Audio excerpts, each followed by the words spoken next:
The reason we purchased the product in LUMA is I think it shares the same value. In LUMA, we feel we got our own spaces. It's offering the open place for the indoor and also the outdoor.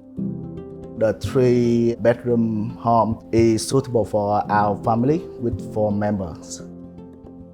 The favorite things in auto design is they adding the solar panel and batteries, make the product stand up to compare to similar project around Sunshine.